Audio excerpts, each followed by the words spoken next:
Noite a todos vocês, sejam bem-vindos. Hoje, 27 de maio, um dia especial, porque é a última segunda-feira do mês de maio. E, em verdade, é a nossa 38ª aula de encontros que nós fizemos aqui, né? Então, esse assunto que eu trago aqui hoje para vocês, finanças e investimentos, de certa forma, ele é complementar, ou ele é adicional, pelo menos adicional, a outros temas que nós trabalhamos, principalmente no que diz respeito à parte de break-even point, aquele ponto de equilíbrio econômico-financeiro, e também diria que, diferentemente do que muita gente pensa, às vezes o empresário pensa muito na estratégia de negócio, pensa na estratégia de vendas, mas ele esquece de fazer planejamento e orçamento para as finanças. Porque, em verdade, finanças ele é o resultado final de todo o seu trabalho, né? Então, você entra no nível de prospecção de clientes, você entra no nível de análise de mercado potencial, define seu público-alvo, define seu portfólio de produtos, né? Define suas estratégias de abordagem, define, né, como você vai buscar esses clientes, se pelo meio físico normal, analógico, ou se pela internet, se pela geração no mundo digital, né? Enfim, você cria as suas estratégias, cria o seu modelo de negócio, de trabalho, mas, no final, o resultado é satisfatório? O resultado é superavitário? As minhas metas ou o meu orçamento financeiro está sendo cumprido? Muitas vezes se estabelece metas de vendas, mas não se estabelece orçamento empresarial, que é muito diferente. Eu quero vender X produtos para X clientes. Aí, esse ano, eu quero aumentar 20% a minha receita. Aí, esse ano, eu quero aumentar meu portfólio de produto A para B para C. Mas isso, de fato, está trazendo resultados positivos depois de você avaliar todo o seu fluxo de caixa, todo o seu balanço patrimonial, toda a sua demonstração de resultado de exercício, que muitas vezes o empresário não olha isso, deixa por conta de uma chamada terceirização, e às vezes até a terceirização nem cumpre o seu papel de uma forma completa, porque não tem documentação suficiente para gerar resultados, né, fiscais, contábeis, financeiros, etc. Então, eu quero abordar esse assunto com vocês para, de certa forma, até, não vou dizer ensinar, mas tentar fazer uma educação financeira aqui diferente do ponto de vista empresarial, para que vocês olhem a empresa de vocês de uma outra forma e consigam até viabilizar investimentos novos e até aplicações financeiras a partir de sobras de caixa, tá? Isso é possível fazer, considerando um mecanismo que a gente chama de float, que é uma parte que você recebe e você não precisa gastar, né? Você, então, consegue fazer investimento de curto prazo. É isso que nós vamos conversar aqui, tá bom? E eu começo explicando o financiamento a partir de uma ideia de planejamento. A gente tem que planejar, né? Então, a gente tem que começar a planejar financeiramente a nossa empresa. Por quê? Porque o principal ponto do planejamento é essa elaboração de estratégia. Olha aí a palavra aparecendo aí.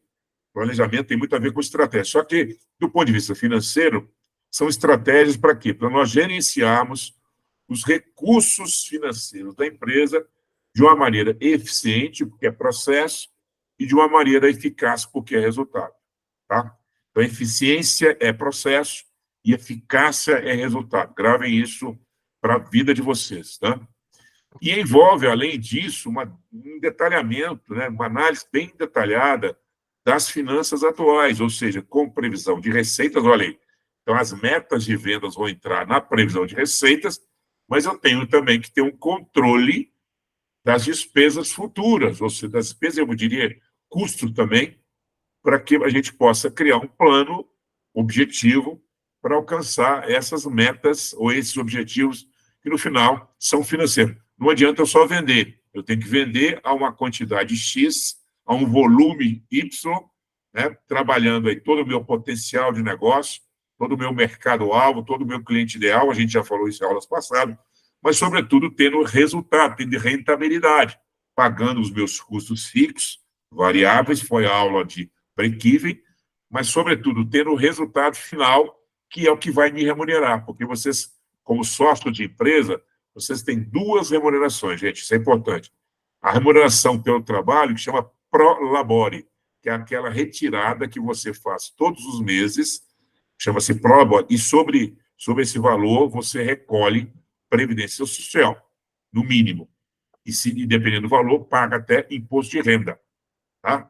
Mas, dificilmente, o empresário hoje acaba fazendo retiradas muito grandes, porque ele contribui, né, com previdência social e imposto de renda, e abate imposto de renda, então ele prefere, muitas vezes, contribuir menos, porque ele não vai aposentar-se lá na frente, né, pela previdência social, ou se aposentar, né, vai aposentar com valor muito baixo.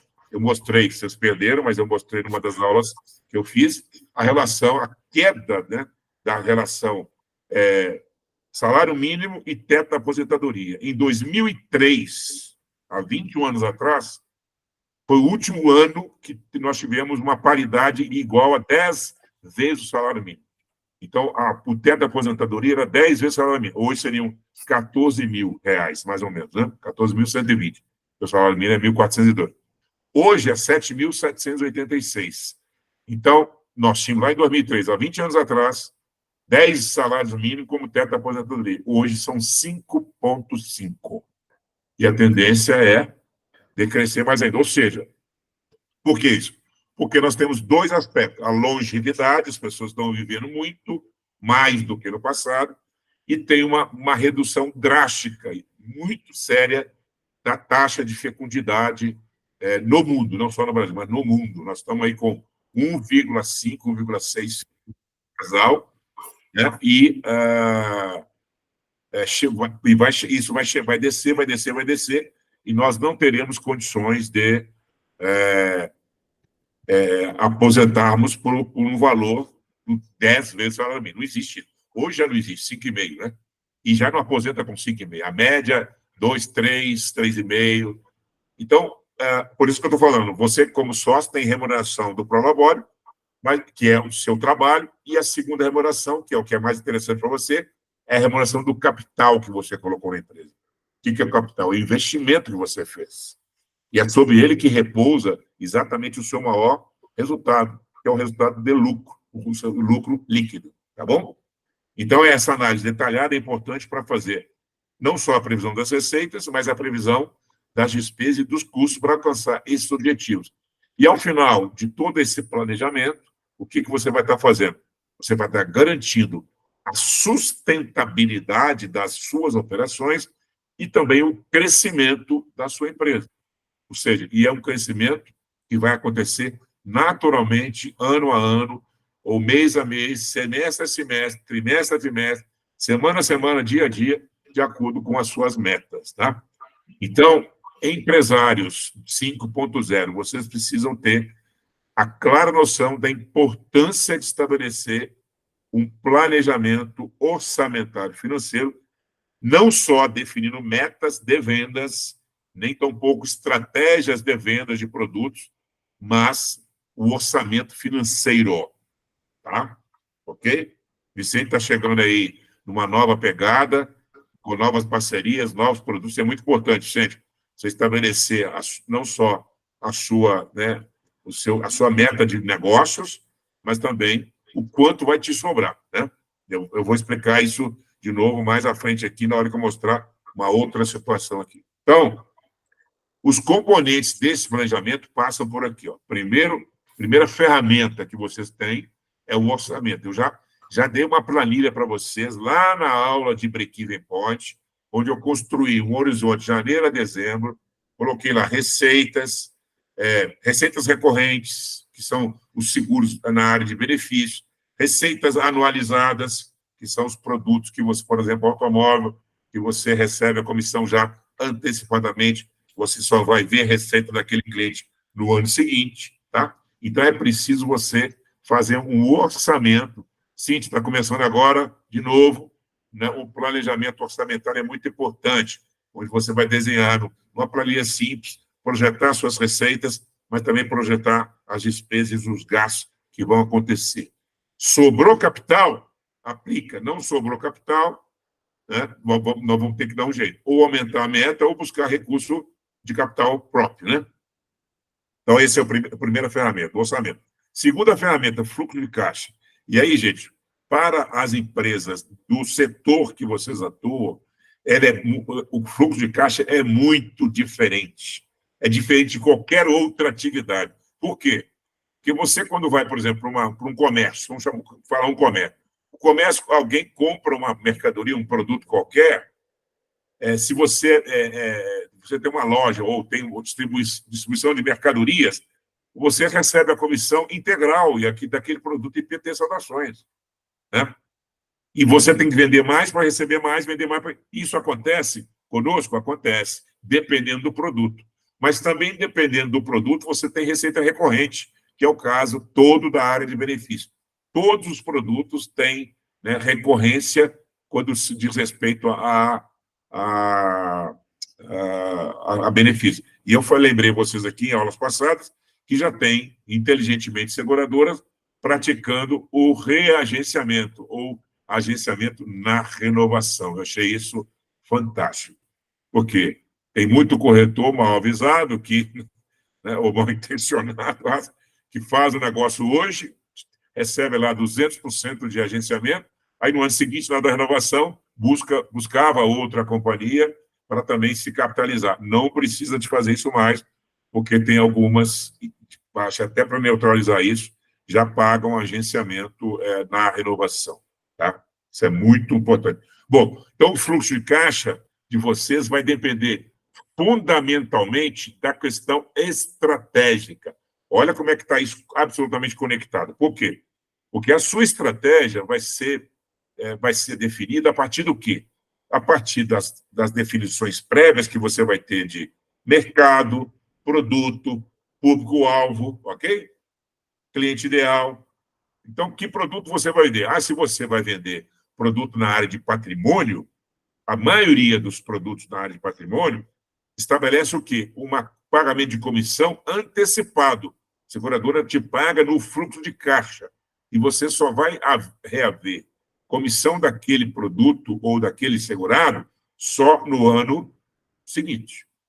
Tá? Então, e ao passo que se você faz um vida, uma previdência, um saúde, um odonto, esses produtos que geram recorrência, o fluxo de caixa é outro. Mesmo que você receba agenciamento no início, você tem comissões lineares a partir da segunda ou terceira parcela, dependendo do agenciamento. Né? Se eu faço 100, eu recebo 100% de agenciamento, na segunda eu recebo 20, 30 em diante. Se eu faço 200, eu recebo a partir da terceira e assim sucessivamente. No saúde, costuma-se pagar 300%, 100, 100, 100.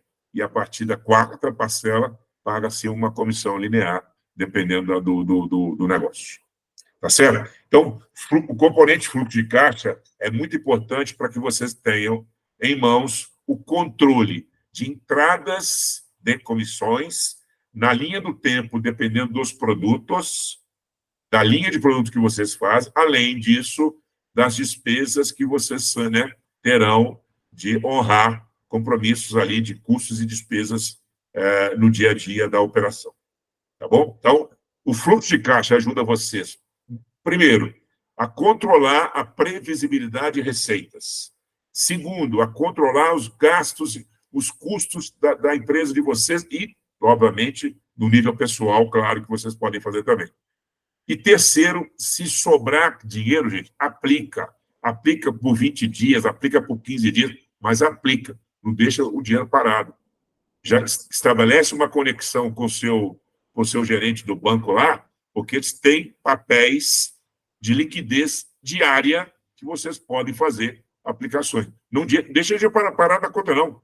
Estabelece uma conta corrente garantida, uma conta corrente com aplicação automática via renda fixa. Isso é possível fazer, tá? Se ainda não fizeram. Beleza?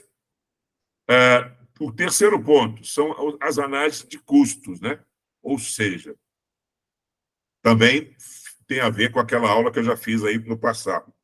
Você tem dois tipos de custo. Aquele custo que é fixo, que você, se não vender nada, você tem que pagar, por exemplo, internet, por exemplo, aluguel, se você tiver um escritório, ou um cowork, que a taxa, a não ser que você use o cowork, né, com aquela taxa de uso, né, quando você usa, você paga. Mas você tem funcionários, né, você tem, enfim, um software de gestão ou de multicálculo, uma assinatura de um Quiver, de um Waja, enfim, seus custos estão ali. Então, você precisa analisar quais são aqueles que você realmente precisa ter, independentemente de vender, e aqueles que você vai ter a partir das vendas. Por exemplo, os impostos, né? Os impostos, toda vez que eu vendo, eu tenho que pagar, né, sobre o volume de vendas. Mas eu posso ter outros, eu posso ter custo de marketing, eu posso ter custo, né, de investimento, na verdade, digital, né? De fazer, por exemplo, impulsionamento, campanhas impulsionadas e várias outras coisas que eu posso ter aí do ponto de vista variável, tá bom? Tá claro, gente? Faz sentido o que eu estou falando? Outra coisa são, ponto 4, são as projeções financeiras. Ou seja, eu vou prever a minha rentabilização, o meu resultado final, a partir da dimensão de receitas e a partir da dimensão de custos. O que vai me sobrar? E aí posso ter uma coisa que a seguradora faz muito bem, que é receita financeira. Vocês sabiam que todo prêmio que ela arrecada, ela aplica em torno de 75%, 80% no mercado de renda fixa? Se vocês pegarem lá o prêmio que ela arrecada, com todas as despesas administrativas que ela tem, gastos com pessoal, com localização, estrutura, tecnologia, etc., mais o comissionamento que ela paga para vocês, mais as campanhas de marketing, publicidade, propaganda, mais o sinistro que ela paga, ela tem uma receita muito grande, ainda mais quando a taxa de juros está alta. Ela adora quando o mercado está com taxa de juros alta, porque ela consegue recuperar parte do prejuízo, aspas, no sinistro, através do resultado financeiro. Se você olhar só o resultado operacional, o que é o resultado operacional? É receita menos despesas, custo da operação. Não tem o financeiro, mas o que ela aplica, o volume que ela aplica o volume é grande. Então, ela consegue rentabilizar, ganhar lá, sei lá, 5, 6, 7% às vezes, acima da receita que ela tem. E isso é que traz, muitas vezes, uma possibilidade real de ganho até numa carteira deficitária, como é o caso de um automóvel, de um saúde, por exemplo. Tá? Então, isso é muito importante também vocês terem em mente em fazer isso. Não é difícil, é começar a fazer. Se não fazem, é colocar numa planilha e fazer essas projeções, tá bom? Porque metas, depois de tantas aulas que vocês já tiveram, metas, objetivo de venda, acho que todos já fizeram. Metas de produto, vocês já fizeram, né? Estratégias novas no mundo analógico e digital, também vocês já fizeram. Agora é hora de começar a olhar para os resultados de uma forma mais efetiva aí, tá bem? Muito bem, seguimos aí. Outra coisa que a gente precisa prestar muita atenção é que no nosso mercado, né, o planejamento financeiro, essa questão das finanças, tem especificidades setoriais. Primeiro que nosso negócio é distribuição. Vocês são distribuidores. Vocês estão no meio da cadeia produtiva. Lá na ponta tem fornecedor e na outra ponta tem consumidor. Dois cuidados muito sérios e muito especiais. Primeiro, tomem cuidado para não cair no financiamento de prêmios para clientes. Cíntia está começando aí, Vicente também está mudando o perfil dele. O que é financiar prêmio para segurado? Sabe aqui, ó, hoje, dia 27 de maio, você faz uma operação, o cliente fala assim, eu só vou receber dia 5, mas você tem que pagar dia 5 da 9 dias. Mas o boleto da companhia vence daqui a 5 dias. Aí você fala, não tem problema não, você me manda aí um Pix programado para o dia 5 e pode achar que eu quito aqui. Aí você quita para ele e começa a faz para um, faz para outro, faz para um, faz para outro. No final da história, você vai ter que ter uma conta garantida gigante para poder fazer, para dar suporte a sua... Você perde o controle, você não consegue controlar isso. E muitas vezes o recurso não está na sua conta e você tem que pagar para o cliente. E aí você está pagando juros de conta garantida por conta de facilidade que você criou para o cliente. E quantas vezes a seguradora fala assim, não, esse aqui eu só parcela sem juros 5 vezes. Aí você tá bom, você faz em 5 vezes, mas para o cliente parcela em 10. Já vi vários. Frota, então, quem trabalha com frota, já vi casos adoidados de corretor fazendo isso. Então, cuidado com essa coisa de financiar operações para o cliente. Isso pode te dar um desencaixe grande financeiro e te colocar em bancarrota aí em relação à sua possibilidade de conta garantida, tá? Então, o nosso mercado ele é diferente. Por que ele é diferente? Porque vocês estão numa intermediação e o ciclo de vendas e o ciclo de receita é diferente.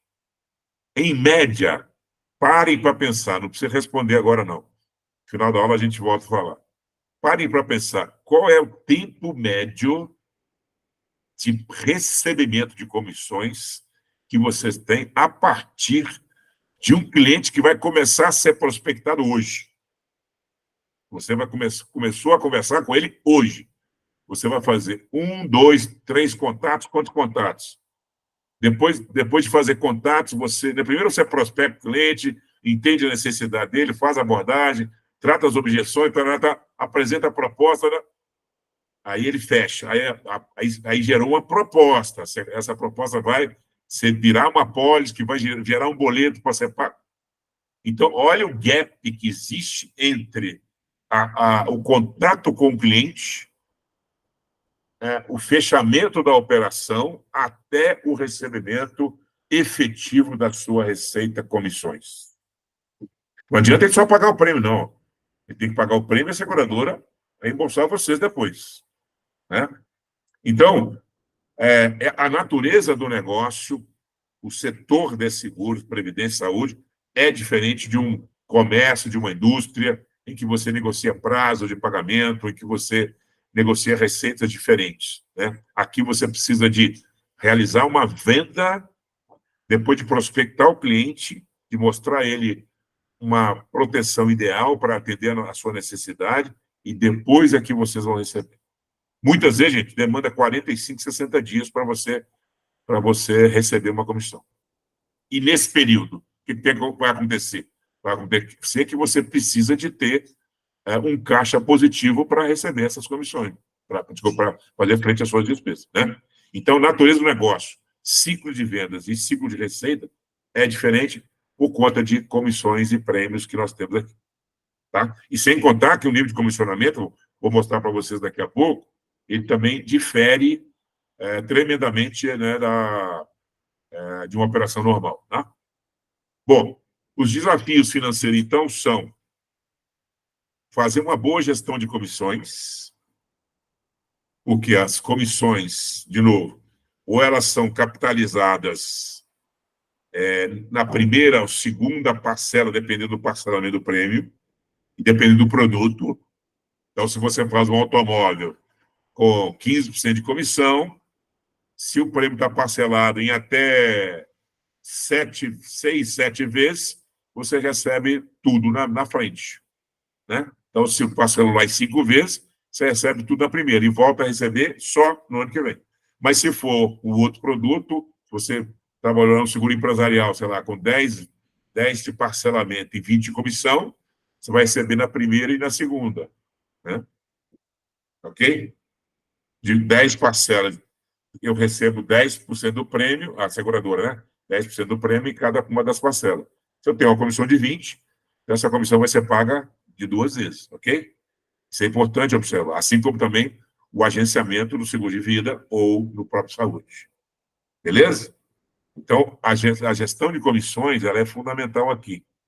E por isso é que você vai fazer uma previsibilidade em função do quê? Em função do seu mix de carteira, em função das suas metas orçamentárias de vendas.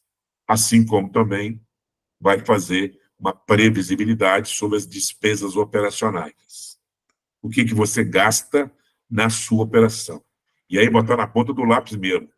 Tudo que você precisa. Internet, tecnologia, software de gestão, pessoal, marketing, contabilidade, tem que estar tudo aqui no papel. Beleza? Vocês estão quietinhos, espero que estejam entendendo.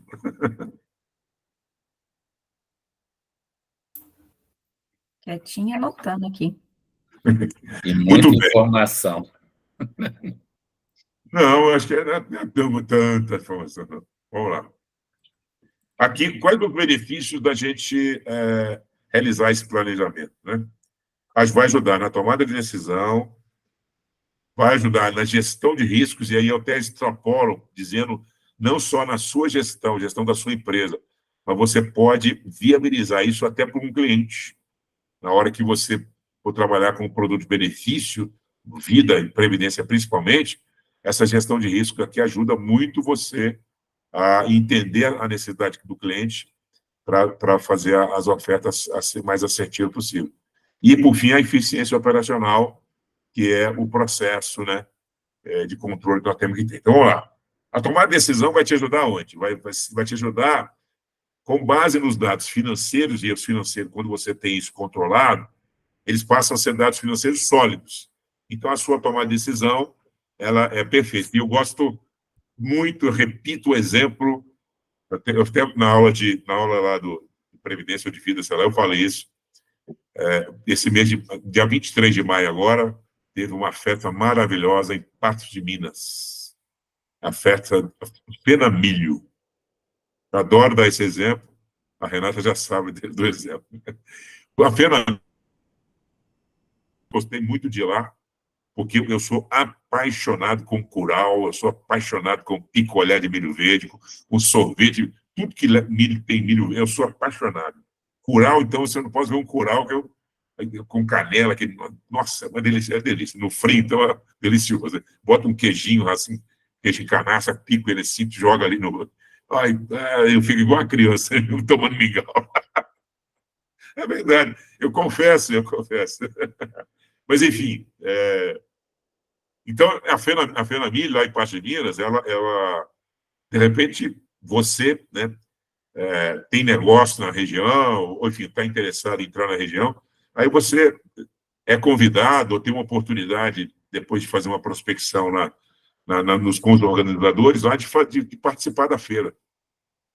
Ou outro lugar que você tem aí, uma feira, um workshop, enfim, né, uma palestra, que vai ser dada na sua cidade ou na sua região e tal. E aí você é convidado para fazer desses dias mesmo, eu estava fazendo uma mentoria com o corretor lá do Norte de Minas, ele falou, olha, estou com a oportunidade de fazer uma operação aqui numa cidade que nem é a minha cidade, não é Montes Claros, mas é a minha cidade próxima daqui. Como é que eu faço? Então, aí tem patrocínio, né? Geralmente se pede patrocínio, tem que organizar a sua participação. Você vai colocar um stand na feira? Você vai contratar uma pessoa lá para fazer a recepção, você vai colocar uniforme, você vai gerar panfletos, vai gerar material de propaganda e publicidade, né? Enfim. Então, se você tem um orçamento planejado, já bem realizado, na feira do ano que vem, 2025, você já vai estar organizado para isso, né? Então, é isso que acontece. Se você tem dados sólidos, você consegue fazer um bom planejamento e tomar uma decisão correta. Você identifica oportunidades e tem chance, né, dessa margem de resultado poder fazer investimentos, entendeu? E a gestão de risco é a mesma coisa. Você faz uma previsão daquilo que você pode mitigar, daquilo que você pode, né, reduzir, daquilo que você pode eliminar, daquilo que você pode até transferir em alguns casos, né? E o seguro é muito isso, né? O seguro é um mecanismo que financia custo das empresas. O custo do risco, se uma empresa sofre um incêndio, Se uma empresa sofre uma perda material qualquer, ela vai ter que bancar. Quando ela faz o seguro, ela está financiando esse custo, porque ela transferiu para o segurador essa parte. Isso é uma argumentação de venda, inclusive. Né? E aí você consegue ter as chamadas reservas financeiras, uma delas, reserva contingencial, que é muito importante. Por isso que toda orientação que eu faço financeira para as empresas, olha, pega parte do lucro lá e mantém 10%, 20% do lucro lá no conta corrente da empresa aplicado para contingência, para eventuais investimentos. Não se apropria totalmente do lucro. E o corretor às vezes fala assim, esse mês foi ótimo, faturei R$38.500, ganhei R$38.500. Peraí, você não ganhou R$38.500. Primeiro que você tem um sócio chamado governo, você tem que pagar seu imposto. Segundo, você tem que pagar suas contas, né, em termos de operação da empresa. Depois é que você vai apropriar do resultado.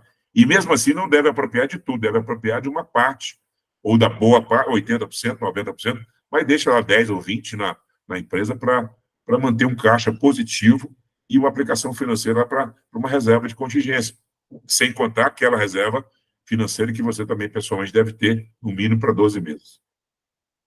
E aí, por fim, a eficiência operacional, que é controlar os custos e otimizar, né, todos os recursos possíveis em relação a tudo que você faz, gente. Eu posso trazer vários exemplos. Um deles que eu gosto muito é que eu chego, às vezes, em várias corretoras e pergunto aqui, vocês têm software de gestão em multical?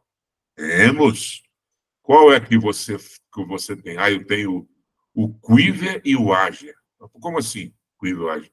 Por que 2? Não, porque o meu funcionário falou que o Quiver é melhor para cadastrar e o Agile é melhor para calcular. Quer dizer, então, isso não é otimizar custo, é otimizar recursos, né? Na verdade, é uma duplicidade e uma falta de conceito de funcionalidade. Muitas vezes eu pergunto, mas o que está sendo utilizado no sistema? Um deles a gente só usa multical, quer dizer, tem uma série de ferramentas que não está sendo utilizada. E o outro? Não, a gente só faz cadastro e proposta. Sim, Pepsi, você levantou a mão?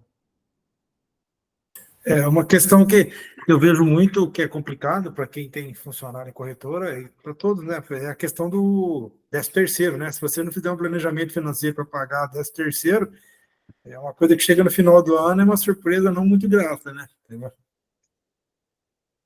E aí, o que você pode fazer, diferentemente da normalidade? A obrigação é pagar 50% em novembro, 50% em dezembro. Essa é a obrigação.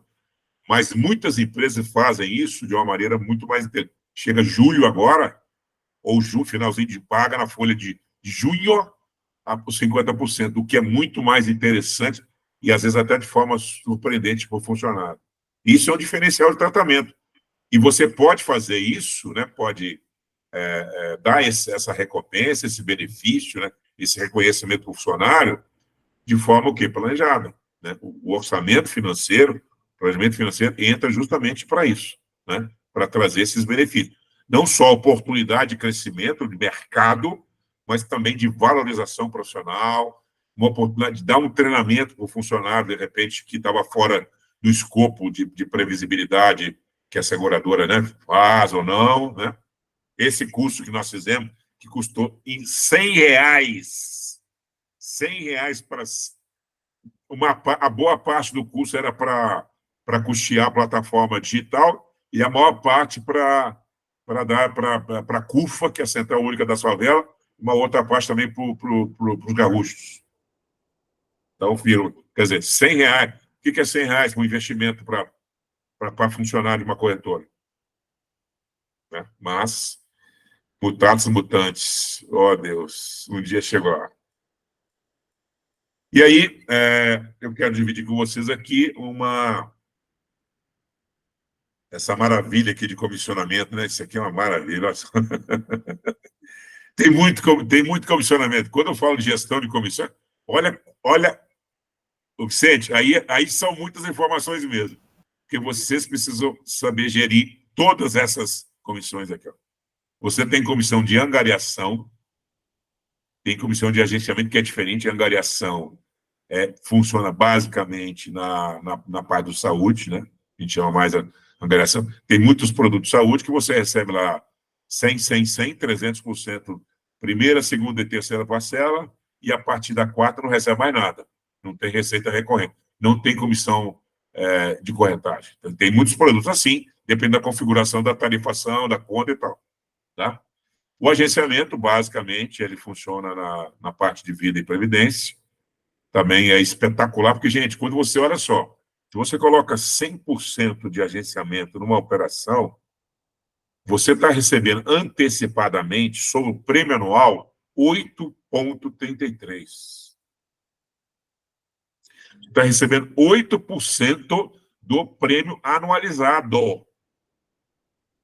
Se você coloca 200%, você está recebendo 16,66, quase 17% anualizado.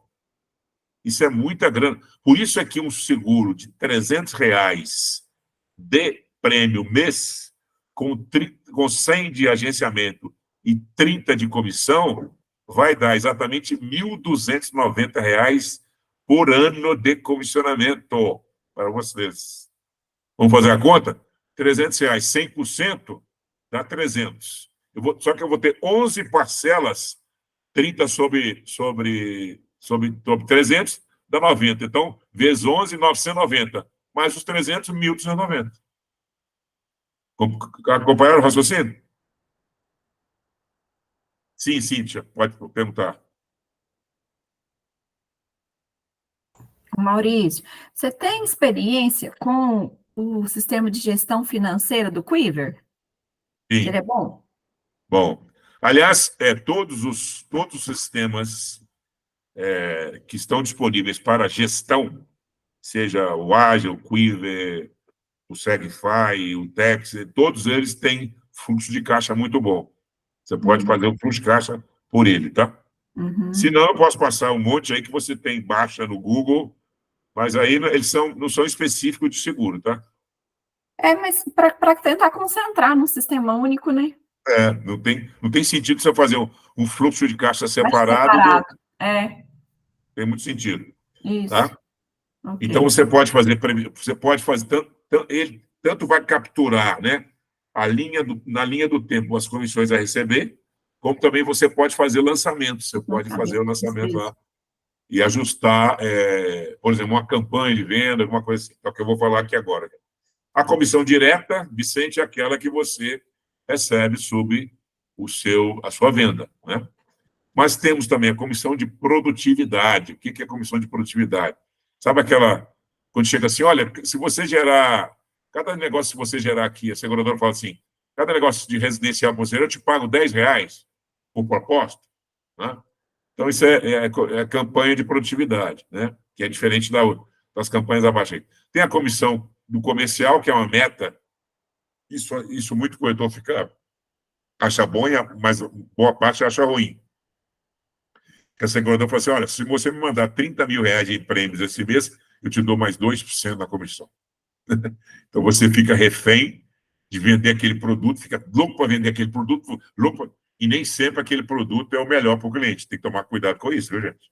Muito cuidado com isso. Porque fica naquela de campanha, né, de meta, tá? E as campanhas que, né, permitem você não só ir para Dubai, mas, né, concorrer a uma viagem e algumas situações que eu reputo interessantes, mas que eu chamo a atenção para não esquecer de dividir isso com o time, gente. Dividir com o time. Porque aquele funcionário que está lá te ajudando o ano todo, semestre todo, atender o sinistro, a fechar operações, enfim, né, atender as 24 horas, a cotar e tal. Aí chega na hora do prêmio, aí você pega a sua esposa, pega o seu marido, pega o seu filho, sei lá, viaja para Dubai, e aí o funcionário fica lá chupando dedo. Né? Quer dizer, é um negócio... E a comissão, para finalizar, a comissão por resultados, eu acho ela fantástica.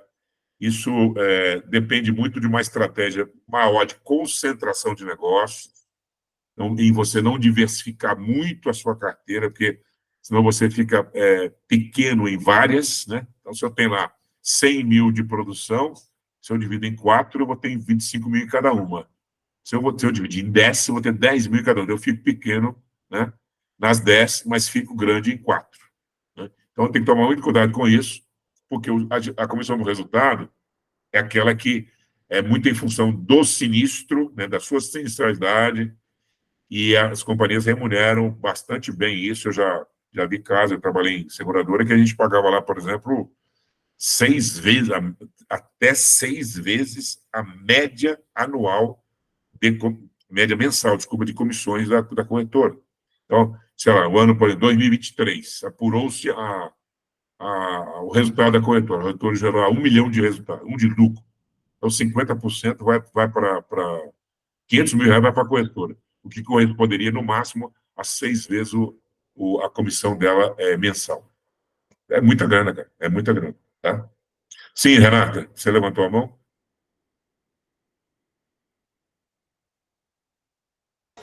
Levantei, não estava achando nem o botão aqui. Era só para complementar, o Pércio tinha citado com relação ao 13º, o senhor deu esse exemplo de pagar no meio do ano, né?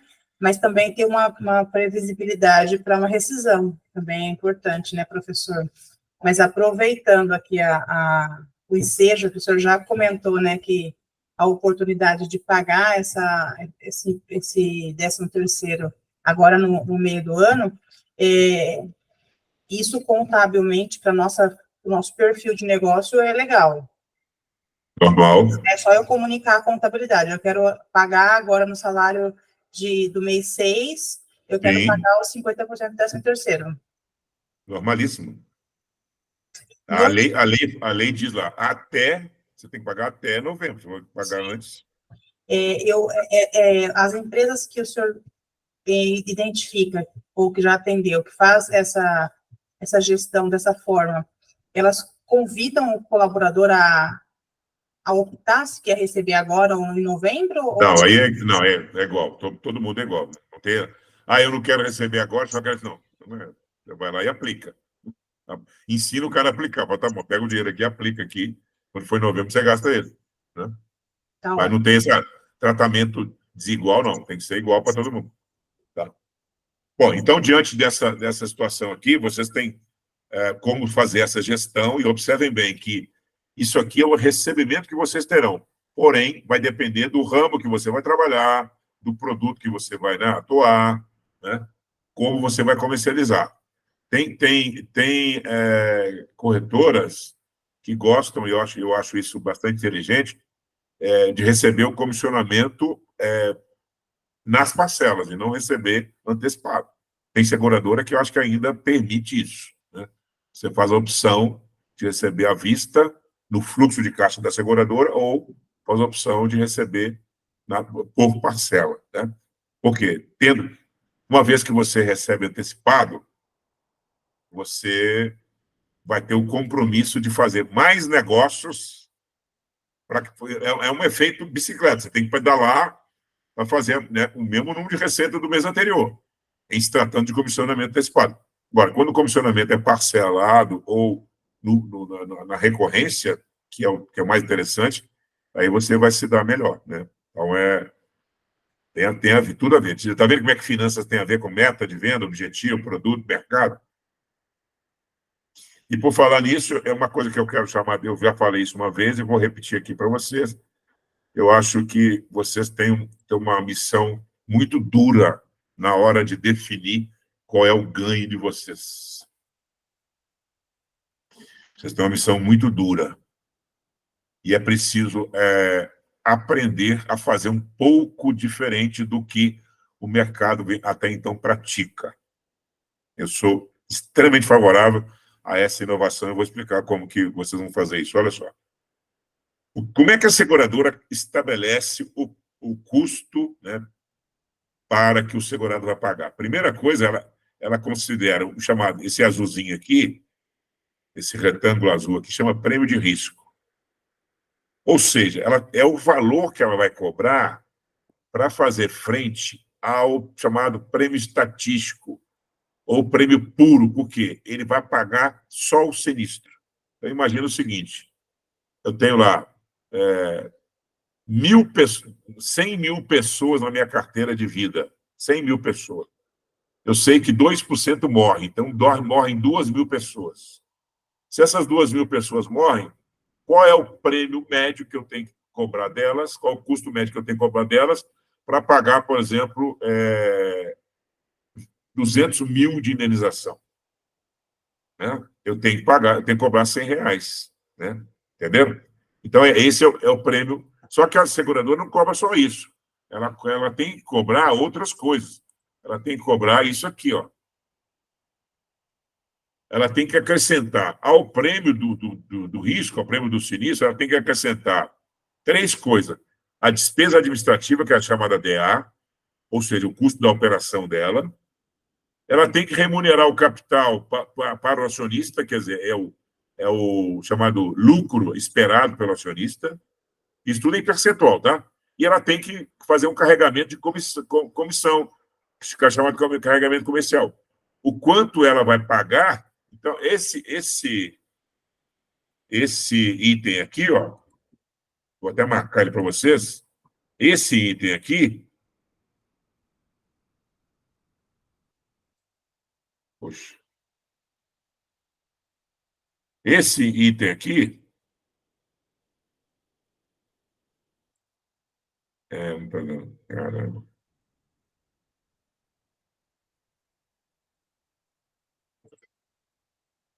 Bom, esse item comercial, não está dando aqui para marcar. Esse item comercial é a remuneração de vocês. É o percentual que vai estar embutido ali. Tá? Então, depois disso, nós temos ainda o que a seguradora vai cobrar, que é justamente o prêmio total. Então, o que aparece para vocês lá nos orçamentos, nos cálculos, é esse prêmio final aqui, ó, que ele tem. Só que ele está dividido. Né? Você tem lá o IOF separado, às vezes você tem encargos, que é juros de parcelamento, ou alguns seguros, por exemplo, que são feitos cadastro, custo de cadastro, como é o caso de garantia, fiança. Mas tem aqui, a DA da companhia está embutida ali, vocês não veem. A remuneração do acionista, vocês não veem. E o prêmio de risco também vocês não veem. O que vocês veem é um conjunto. Ó, o seguro vai ficar em 4 vezes de X e a minha comissão é 15, 10, 20%. Então, o que acontece, gente? Vocês não conseguem mexer nisso, a não ser oferecendo desconto da sua remuneração para o cliente. Olha que meleca que acontece isso. Por quê? Para não dizer outra coisa. O que nesse caso está acontecendo? Você tem lá 25%, que é a comissão cheia. Qualquer coisa que você quiser reduzir no prêmio, você vai reduzir na sua comissão. E não na parte que cabe. Você não vai reduzir DA da companhia, você não vai reduzir lucro esperado pelo acionista, você não vai reduzir o prêmio de risco. Tá? Entenderam? Então, é muito importante que vocês tenham em mente que a comissão ela é sobre um prêmio calculado pela seguradora a partir da expectativa de sinistro carregado pela DA e pelo lucro esperado pela operação. Ponto. Na verdade, vocês não têm que fazer isso, vocês têm que fazer uma outra conta. Quanto é, eu já falei isso outras vezes e repito aqui, quanto é que eu preciso receber por cliente para tratar de um atendimento de um seguro X? Qual é o meu preço? Qual é o valor do meu serviço? Qual é a minha necessidade de caixa de ser remunerado para oferecer um trabalho de assistir a esse cliente durante 365 dias no ano? Então, quando vocês fizerem a conta de quanto é que vocês estão ganhando em cada cliente por dia, aí vocês vão cair, acho que a ficha vai cair. Vamos fazer uma continha básica aqui, ó. Não. Um prêmio médio. Já fizemos aqui, um prêmio médio de R$3.000 de seguro de automóvel. É isso, Cíntia? Um prêmio médio aí na sua cidade? É isso, Cristina? Uns 3 mil? Menos ainda? Quanto é que é, Dois. Peste? 2.600. 2.600? Então tá bom, eu vou arredondar para 3 mil para ficar, vou fazer uma conta. Vamos colocar 20%, que é a comissão alta.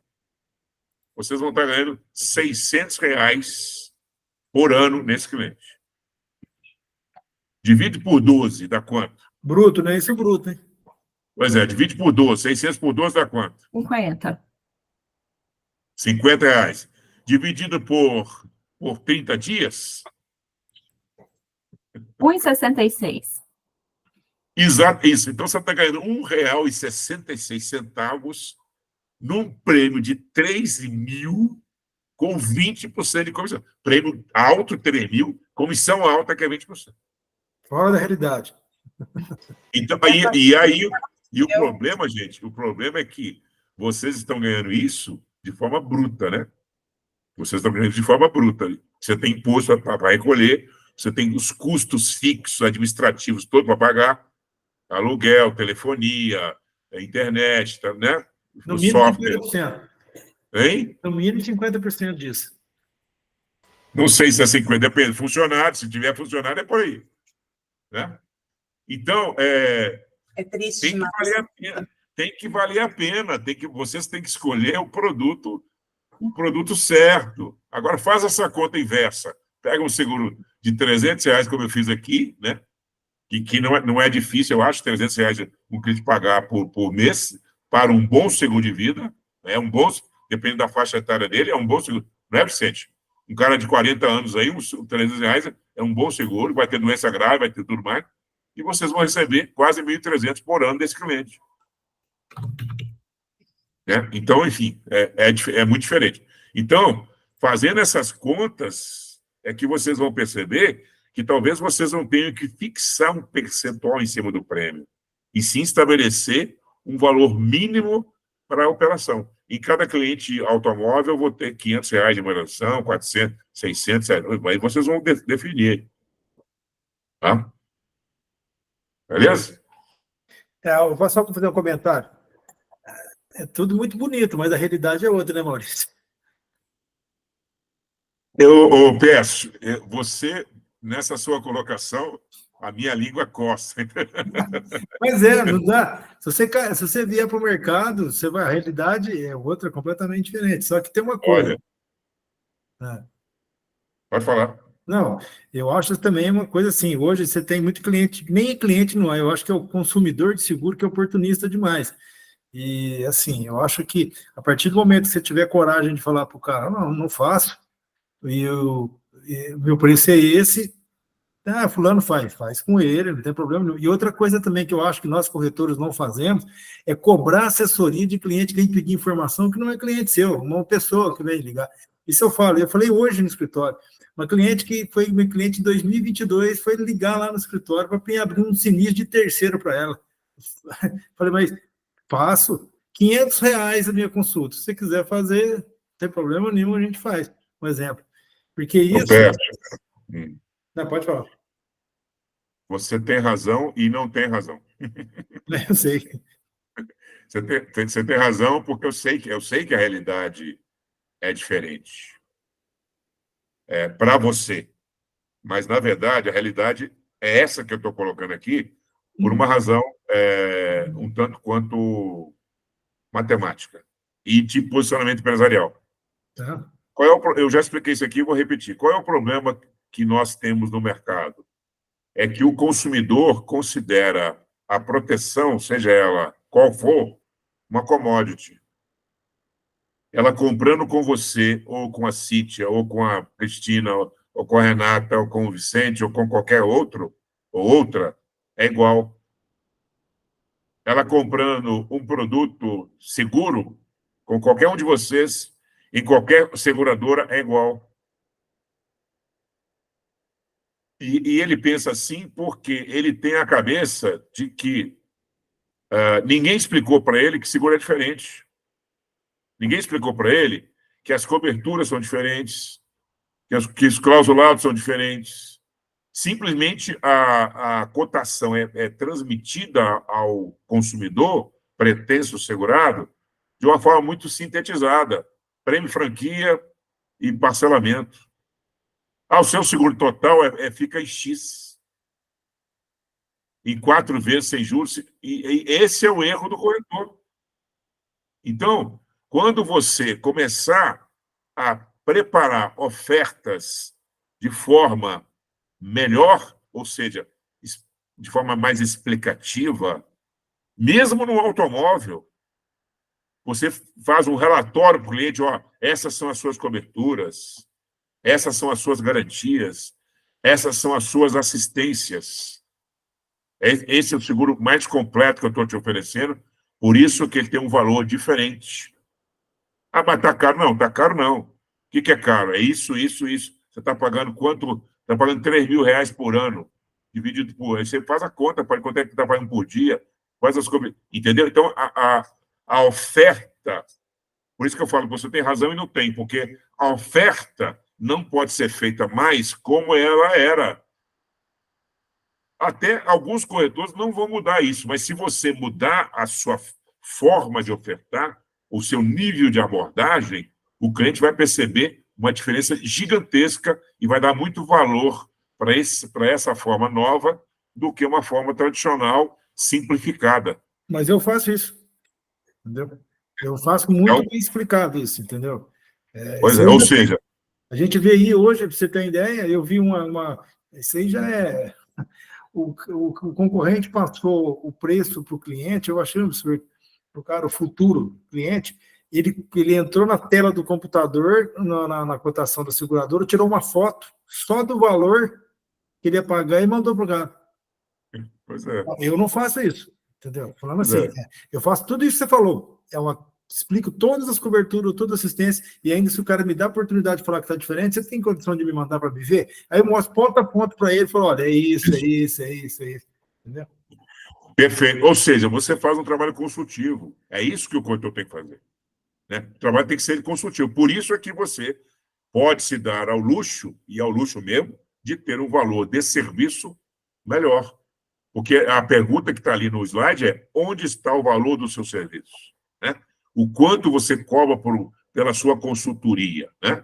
Então, isso é que é importante, você fazer um trabalho de apresentar-se ao cliente profissionalmente, né, como um especialista, né, da matéria, né? Detalhando, explicando, para que ele não seja simplesmente uma pessoa que te veja ali como um distribuidor igual a todos os demais, em que a distribuição se dá igualmente e a única diferença é preço. Não leva em consideração a marca, não leva em consideração o produto, as características, os atributos, né, o nível de abrangência, etc. Sim, Cristina. Só falar mais uma coisa, só de um exemplo. Você fala que é importantíssimo isso, e as pessoas quando te dão a oportunidade de você mostrar isso, hoje mesmo eu fechei um negócio que é o seguinte, o que acontece? A questão de rateio, primeiro, risco absoluto e relativo. A pessoa não sabia nem o que era isso. Aí o cara foi passar uma cotação para ele, deu diferença de 2.000. Eu falei, mas vai dar mesmo, né? Só que tem o seguinte, cara, aconteceu um sinistro, você vai tomar um prejuízo de 70%, você vai pagar. Essa é a diferença. Mas ninguém me falou isso. Mas lógico que ele não vai falar. Ele quer ganhar o negócio. Se acontecer amanhã ou depois, resolve depois. Entendeu? Só que é isso. Aí o cara falou, mas o que é o certo? Falou, o certo é isso e isso. Ficou R$2.000 mais caro, pode fechar.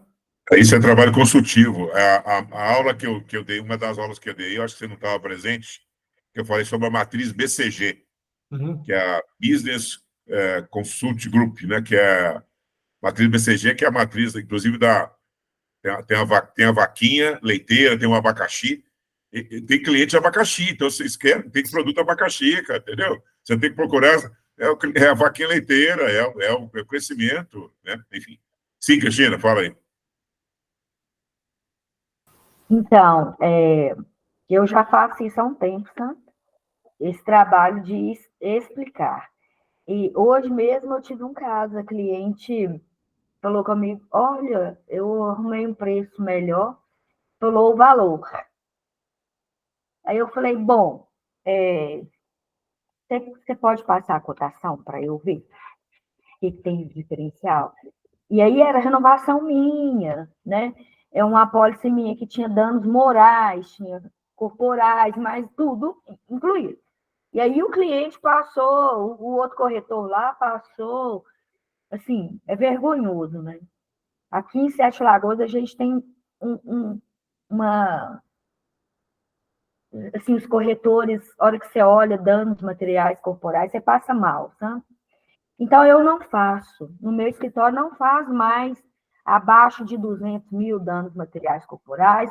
A hora que vem essas apólices, eu já falo, olha, por isso, por isso. Então, eu falei com ela, a senhora não quer danos corporais na sua apólice? A senhora quer que retire? Quer um seguro básico? Porque o seguro que a senhora me mostrou aí não é coerente com o que eu sempre te ofereço e com o que a senhora sempre quis, né? Aí ela falou, não, eu não quero que tire nada. Quer dizer, o cliente, ele não lê. Essa é a realidade, ponto. E segundo, que eu já estou cansando do automóvel, realmente, sabe? Assim, cada dia tá pior, gente, porque o povo cota na internet, o povo passa sua cotação para outro corretor que é desonesto e que tira uma cobertura e não explica. Então, quando a gente tem oportunidade, a gente faz esse trabalho consultivo. Eu faço. Eu acho que é por isso que eu tenho uma carteira assim, sadia, sabe, professor? De fiel, né? Fiel, porque eles já falam comigo, não, eu faço com a Tina, porque ela explica tudo, a hora que precisa a gente resolve. E é isso, né, professora? É diversificar. Cada vez mais eu acho que eu tenho que diminuir o automóvel na minha vida, do estresse. Olha a cara de felicidade do Vicente, olha para você ver, ó, saúde mental, rico, entendeu? Viaja 3 vezes por ano para a Europa. Quem me dera. Sem rugas, sem rugas. Sem ruga. Mas a aula da Fernanda, semana passada, Maurício, falou sobre saúde mental, e nós ouvimos com muita atenção. Por isso que eu estou falando de saúde mental, eu sei que ela falou. Sim, Renata, fala aí. Professor, assim como os demais colegas aqui mencionaram, eu também trabalho de uma forma muito consultiva. E nem é meu foco apresentar ou prospectar seguro de auto. Acaba que o auto ele vem e aí, conforme a demanda, eu atendo. Mas, recentemente, até mesmo acho que por conta de alguma movimentação aí nas redes sociais, eu tenho recebido muito chamado pelo WhatsApp, que foi até alguns tráfego pago que o pessoal fez, divulgando, né, enfim, e o pessoal é muito engraçado, porque a gente perde muito tempo, a gente que trabalha de uma forma consultiva, você fazer aquele estudo detalhado, local de risco, utilização do veículo, trazer aqueles detalhes para a pessoa realmente, o consumidor, ele enxergando como uma commodity, né, ele não dá valor para isso. Ele, dependendo, claro, do perfil do consumidor, ele não dá valor para isso. E aí ele fala, não, tá muito caro, vou fazer com outro, some, desaparece e beleza. Talvez você tenha alguma outra estratégia, porque assim, eu estou pensando nessa estratégia, quero compartilhar com vocês, o senhor nos orienta aí pela sua expertise, né? Eu coloquei ainda não está definido isso, mas meio que um objetivo, para quando vier a demanda de seguro de auto, eu perguntar, no mínimo, ali, qual que é o veículo. Aí a pessoa me fala, tipo, sei lá, veículo XPTO. Você sabe o valor do seu veículo de mercado? Aí a pessoa fala, tipo, 70 mil. Obrigada, eu dispenso o seu atendimento, no momento não posso te atender, só atendo aqui no meu escritório veículos a partir de 150 mil, por exemplo. Porque acaba que seria uma estratégia, não sei. Sim. Você também não participou da aula do BCG. Eu falei justamente isso. Tem produtos que você precisa identificar os produtos que são... Depois dá uma olhadinha lá nessa aula, lá, que é interessante. Os produtos que você vai introduzir na sua empresa, que tem um potencial grande de crescimento, mas que muitas vezes no início ele não tem uma rentabilidade tão grande porque ele depende de uma maturação, crescimento e maturação. Mas depois, quando ele passa para o quadrante de crescimento, ele começa a te gerar muitos resultados, depois ele vira uma vaquinha leiteira, que sabe aquela coisa assim de muito resultado. Mas tem alguns produtos que você pode lançar e, de repente, não deu certo, ele vai lá para o declínio logo, ele é abandonado. Então, você tem todo o direito de fazer esse corte, né, em determinado segmento ou determinada tipologia de produto, porque você já de antemão, pelo valor, você já seleciona o tipo de cliente, né? Então, eu acho válido. Um carro de 70, 60, 50 mil já é um carro mais velho, um carro de mais de 10 anos de uso. Embora as companhias tenham aceitação até 20, e algumas até 25 agora, mas o seguro proporcionalmente vai ficar muito, muito caro, a não ser que seja um produto que permita peças, né, não genuínas, aquelas coisas, né, aliás, usadas, e que é o chamado seguro popular. Mas eu acho que o seguro popular, para quem está numa outra pegada, como é o seu caso, aí de pensar em planejamento financeiro, sucessório, né, proteção a pessoas e família, tem nada a ver com você, esse negócio de fazer carro popular, de fazer seguro automóvel de 50 mil reais, não tem nada a ver. Então, você pode selecionar por aí mesmo. Eu acho que é perfeitamente válido. E outras estratégias que você pode fazer é você pedir um questionário um pouco mais detalhado, por exemplo. Pede lá, por exemplo, tem filhos, qual a idade dos filhos, né?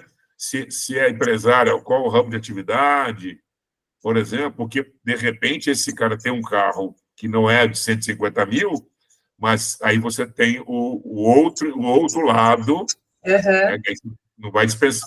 Talvez o corte só pelo valor do automóvel não seja tão interessante. Talvez você construa um questionário que seja mais inteligente, você capturar algumas informações, alguns dados, na verdade, para poder, aí sim, né, validar ou não o interesse no cliente, entendeu? Tá. Obrigada pelo esclarecimento. Nada. Bom, vamos lá. Então, aqui agora a gente vai entrar nessa questão do fluxo de caixa aqui.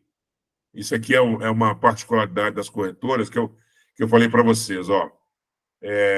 A gente tem aqui, no início, o processo de compra, né? Na verdade, qualquer empresa é assim, tá, gente? Você tem aqui a compra. Vou mudar essa cor aqui para amarelo. Tem aqui a compra, né? Inicia aqui, né? Turma, eu vou precisar sair. Aconteceu um imprevisto aqui com o cliente, tá? Tá bom.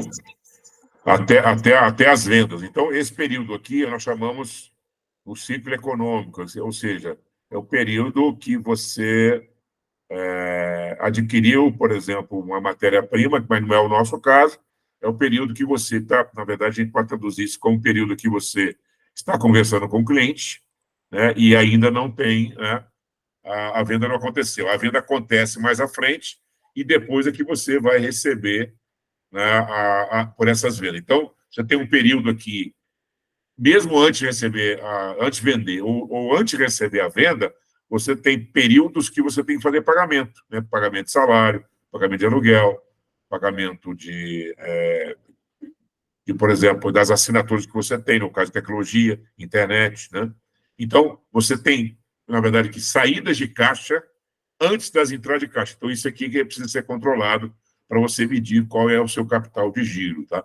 Eu não vou dar todo um detalhamento aqui para vocês, porque a gente não vai ter tempo, mas o ideal seria você pegar depois esse slide e separar o que você tem de despesas no período em que você ainda não vendeu, despesas que no período que você já vendeu, mas que ainda não recebeu a venda, para medir qual que é o tamanho da sua conta em termos de capital de giro que você precisa ter. Ou seja, eu estou prospectando o cliente, me relacionando com ele, vendi, depois eu vou receber. Então, 30, 45, 60 dias. Então, esse período que você tem entre o contato com o cliente até o recebimento, você precisa ter caixa, para pagar suas despesas.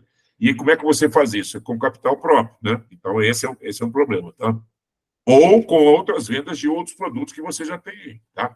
Então, tem que tomar muito cuidado com essa dimensão aí. E para explicar de uma forma bem simples, talvez, para vocês, a estrutura de uma fonte de capital e uma estrutura de origem de capital, assim como as aplicações dos recursos, tá? Se a gente tivesse que montar uma empresa, hoje, mesmo você vai montar a sua corretora ou vai repaginar a sua corretora. Você tem duas possibilidades. Ou melhor, duas fontes. A primeira fonte, vou marcar aqui, ó, a primeira fonte é a fonte do chamado capital próprio. O que é o capital próprio? Vamos dizer aqui que nós somos aqui 10 pessoas, nós vamos montar uma empresa, essa empresa vai custar R$200 mil de investimento, tá? Considerando tudo que a gente precisa, mobiliário, enfim, localização, computadores. Então, a gente combina assim, somos 10 sócios, então 10 mil cada um vai aportar, tá bom? R$10 mil cada um vai aportar. Então, cada um vai ter 10% da empresa. Muito bem, a priori. Só que nós precisamos de 200, está faltando 100 mil. Então, os 100 mil nós vamos buscar onde? No capital de terceiros. Ok? Então, essa estrutura de... Isso aqui, gente, é tão importante na hora de você fazer previdência, na hora de você fazer vida, e principalmente seguro patrimonial. A estrutura de capital de uma empresa, ela é constituída dessa forma. Pelo capital próprio, que é o capital dos sócios, somos 10 pessoas, cada um com 10 mil, e os outros 100 mil nós vamos buscar numa instituição financeira, né? Ou com outro sócio, por exemplo, uma empresa que possa participar da nossa, tá? Exemplo. Tá legal? Então, essa é a fonte. Muito bem. Aí, isso representa as chamadas origem dos recursos. Só que nós vamos aplicar isso em algum lugar. Nós vamos comprar, por exemplo, móveis, então vai aplicar no imobiliário, no memorizado. Nós vamos comprar, por exemplo, computadores, tá certo? Nós vamos comprar, por exemplo, uma loja ou uma sala. Então, como é que a estrutura funciona, gente? Como é que a estrutura funciona? A estrutura é essa aqui, ó. É essa aqui, ó. Ou seja, eu vou aplicar o meu capital, né, seja ele próprio ou de terceiro, aonde? Vou aplicar nos ativos, lá na parte esquerda, do azul, lá, ó. Então, eu vou aplicar financeiramente, vai ser circulante. Eu vou aplicar, por exemplo, no imobilizado, vai ser no não circulante. Ou seja, todo esse capital que está aqui como fonte, ele vai lá para o azul, né? E, em função da operação da empresa, ela começa a gerar algumas obrigações, como, por exemplo, salário de empregado, impostos, etc. Então, a gente entra na parte do passivo, tá? Então, uma estrutura empresarial, eu estou explicando isso para vocês, porque vocês começam a ter um aprendizado de como é que vocês podem utilizar isso nas suas empresas. Então, eu venho aqui, eu tenho o capital próprio, tenho o capital de terceiros, isso representa a minha fonte de recursos, né? Tá aqui, ó, os recursos que eu vou aplicar. Esses recursos são aplicados lá no ativo. Então, eu aplico ou no circulante ou no não circulante. Por exemplo, o circulante é aplicação de curto prazo, não circulante é aplicação de longo prazo. Então, eu posso fazer investimento, posso fazer imobilização, ou posso investir, por exemplo, na minha marca, construir um direito autoral, construir uma marca aqui, isso tudo aqui faz parte disso, tá? E, a partir da operação da empresa, eu começo a ter obrigações. Essas obrigações vão ser no curto prazo ou no longo prazo. De repente, eu comprei um computador, ou um grupo de computadores, sei lá, comprei 10 computadores para a empresa e vou pagar em 3 anos. Então, ele vai para o circulante. Então, a equação aqui é essa, tá? E aí a gente vai e começa a entender que, olha que interessante isso, começa a entender que a operação, vou passar aqui, que a operação é essa aqui, ó. Olha que interessante, gente. Os recursos de terceiros ou recurso próprio vão constituir obrigações. Os recursos próprios vão ser parte do capital, capital de sócios, e o passivo vai representar o capital de terceiro. Bom, isso tudo aqui entra como investimento aplicado no ativo, seja ele circulante ou não. E a operação da empresa vai gerar um lucro, né, que é calculado segundo, né, as regras contábeis. Muito bem. No final da história, esse lucro aqui vai remunerar, primeiramente, os juros que eu vou pagar ao terceiro, mas vai remunerar vocês como sócios da empresa. Então, as decisões financeiras passam por isso aqui, ó. Eu posso escrever um monte aqui, ó. Por exemplo, qual será, né, qual será o capital dos sócios? Isso é uma pergunta. Qual será... posso fazer outra pergunta? Qual será a necessidade de terceiros? A entrada de terceiros aqui. Posso perguntar de outra forma aqui, aonde eu vou aplicar, né? Onde irei aplicar os recursos? Tá certo? E, principalmente, depois da operação, como é que eu faço a utilização, né? Utilização dos lucros. Tá? E aí entra uma boa parte aqui de vocês decidindo se vocês vão aplicar isso na empresa, se vocês vão aplicar isso em caráter pessoal, se vocês vão... Eu sempre recomendo fazer a combinação das duas coisas. Uma parte aplicada na empresa para fazer reserva de contingência e fazer planejamento de orçamento, em termos orçamentários, para participar de feiras, de investimentos em marketing, de campanhas, né, enfim, de coisas que tragam inovação para vocês. E, segundo, fazer o investimento pessoal, que aí é você aplicar, né, no mercado financeiro, seja em letras de câmbio, imobiliário, agrícola, que são as melhores, ou os CDBs da vida, ou RDBs da vida, né, as rendas fixas, rendas variáveis, etc. Tá? Então, é isso aí. Por quê, gente? Porque a estrutura, né, patrimonial que vocês têm numa empresa, ela é essa aqui, ó.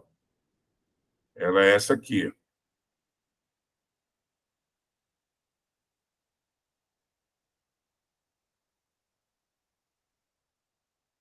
É essa aqui, né?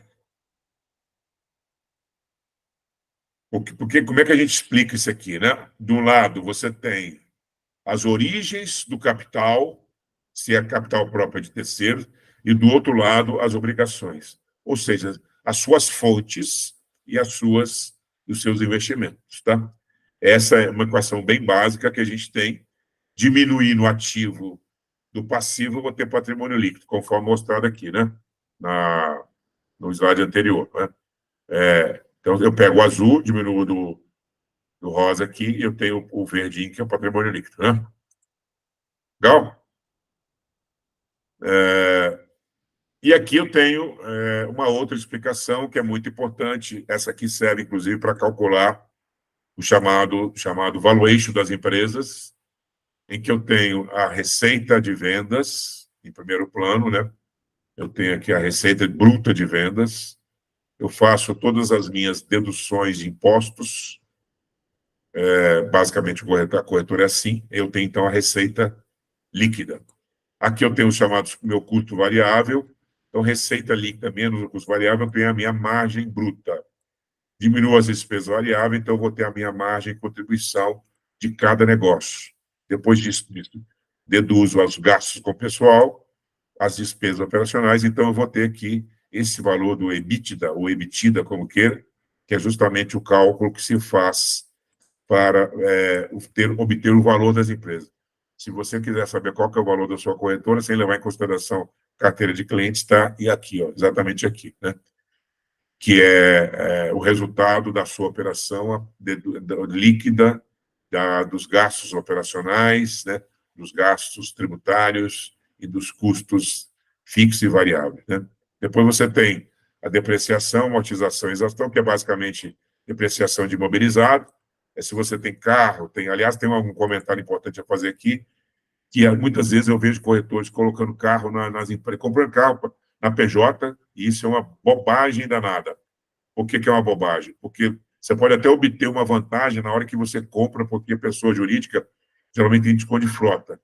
Mas quando você vender esse carro, tem que tomar um cuidado danado. Por quê? Você compra um carro por 150 mil hoje, aí ele sofre 20% de depreciação ao ano, que é essa aqui, a depreciação que está aqui, ó, né? Nessa linha de baixo aqui, tá? Você sofre essa depreciação que está aqui, ó, 20% ao ano. Então, Depois de 3 anos, ele está valendo, sei lá, 80 mil. Aí você vai vender por 100. Então você tem 20 de diferença aí que chama-se ganho de capital. E você vai ter que pagar 15% sobre esse valor no mês subsequente à venda. Então, não se resolve muito essa questão de colocar o carro em nome da empresa, tá, gente? Depois você tem o resultado operacional, né? Tem os tributos de imposto de renda e contribuição social, quando é o caso, porque se for no caso do Simples Nacional, já está tudo lá em cima. Então, tem o resultado líquido. É esse resultado líquido que você vai ser remunerado como sócio da empresa. Beleza? Isso aí. E aí, a pergunta que você vai ter que fazer agora para finalizar nosso encontro de hoje, é essa aqui, né? Qual que é a sua decisão financeira, né? Qual é a sua decisão financeira? Ou seja, como é que você financia a sua operação? Financia mesmo, financia em termos de custo, né? Quanto que eu recebo, quanto que eu estou gastando, como é que eu estou financiando os meus gastos, quanto tempo eu tenho, em média, para receber comissionamento, e o que sobra, o que eu estou fazendo de investimento de capital. Estou fazendo reserva para o futuro, porque aqui vai ter a sua previdência privada, vai ter a sua aposentadoria, vai ter o seu investimento para a sobrevivência, inclusive processo sucessório, né? Porque você vai deixar esse capital todo aí, na hora que o seu CPF for carimbado, você vai deixar isso para os seus filhos, né? Então, é importantíssimo fazer essas contas, né? Como eu expliquei para vocês, até porque, gente, tem um slide aqui para finalizar, eu gosto muito dele, que é o seguinte: você quer fazer investimento em marketing, tá bom. Você quer fazer investimento em marketing, então você vai fazer investimento aonde? Você vai fazer investimento em mídia própria, ou seja, vai criar o seu próprio blog, você vai criar seus vídeos, né? Vai criar e-books, por exemplo, que é muito interessante para orientar segurados.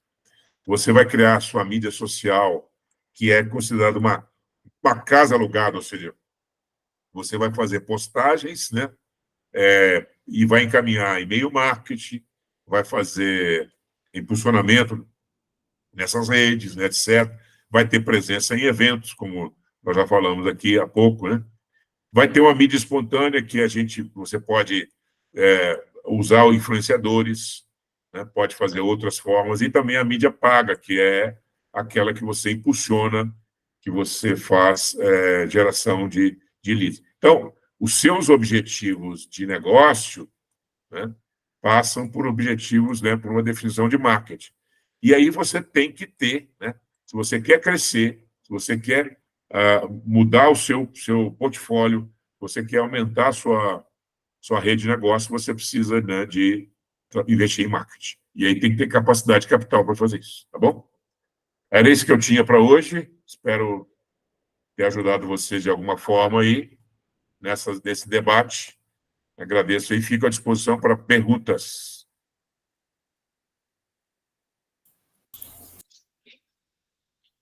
E para foto, né? Vamos tirar a foto aí também, né? Está faltando uma foto aí. Cris. Muito boa aula, professor.